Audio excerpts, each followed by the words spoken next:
মাত্র দুটো জিনিস দিয়ে এই ফেস প্যাকটা বানিয়ে নাও আর তারপর দেখো ঠিক স্কিনটা কতটা গ্লোয়িং হয়ে যায়।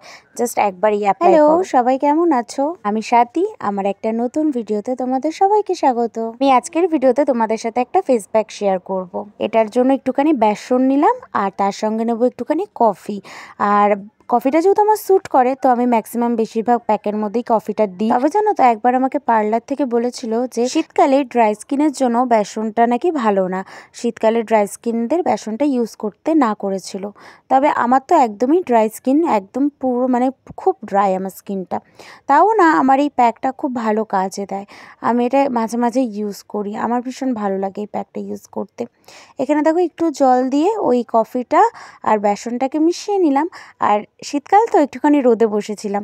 আর আমার চুলের পাশে যেটা ঝুলছে ওটা অল টাইমই ঝোলে।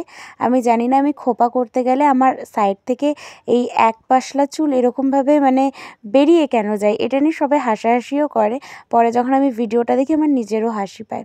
এই যে আমাদের বাড়ি, পিছনে এটা হচ্ছে আমাদের বাড়ি। এখানে আমি বাইরে বসেছিলাম উঠোনে, এখানে ভালো রোদ আসে, তো রোদের মধ্যে বসে প্যাকটা অ্যাপ্লাই করছিলাম। এই প্যাকটাতে কেউ চাইলে একটুখানি টক দই ইউজ করতে পারে, তাহলে না আরও বেশি ভালো হয়। আমি কখনোই খুব একটা বেশি স্কিন কেয়ার করি না, যেহেতু সামনে আমার বিয়ে, সেই জন্য এখন একটুখানি স্কিন কেয়ার করছি, প্যাক ট্যাক লাগাচ্ছি, না হলে তো স্কিনটা একদমই ডাল হয়ে যাচ্ছে। হালকা একটু স্ক্রাব করে এই প্যাকটা লাগাতে পারলে খুব বেশি ভালো হতো, কিন্তু আমি স্ক্রাব করিনি, নর্মালি জাস্ট প্যাকটা লাগিয়ে দিয়েছি।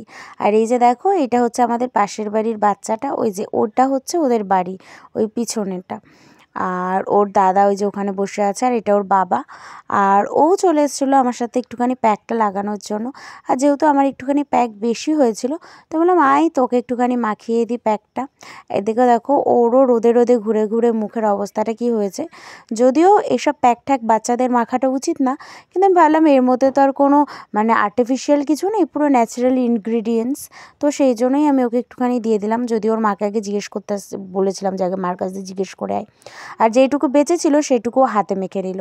তারপর প্যাকটা শুকিয়ে যাওয়ার পর আমি মুখটা ধুয়ে নিলাম। আর দেখো আমার মুখের গ্লোটা, আমি জানি না সে কেন বলেছিল, ওই পার্লারের দিদিটা যে ড্রাই স্কিন, হয়তো ঠিকই বলেছিল, কিন্তু আমার কেন জানি না মাখলে ভালো গ্লো হয়।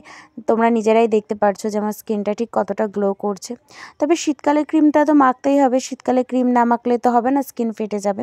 তো এখানে আমি একটু শীতকালে জাস্ট নর্মাল ক্রিম, যেটা বাদাম ক্রিম 10 টাকা করে পাওয়া যায়, সেই ক্রিমটাই লাগাচ্ছি, আর এক্সট্রা কোনো কিছুই না। ওই দেখো পিছনে যে ছবিটা দেখতে পাচ্ছ, ওই ছবিটা আমার বাবার আর মায়ের, ওদের অনেক আগের ছবি এটা। আর এই প্যাকটা মেখে কিন্তু ময়েশ্চারাইজার মাখা খুবই ইম্পর্টেন্ট। তো এখানে আমি শীতকালে ক্রিমটা লাগিয়ে নিলাম। আর পুরো ভিডিওটা দেখার জন্য অনেক ধন্যবাদ।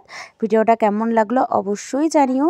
যদি ভালো লাগে তাহলে লাইক কমেন্ট শেয়ার করে আমার চ্যানেলটা সাবস্ক্রাইব করে আমার পাশে থেকো। Thank you for watching.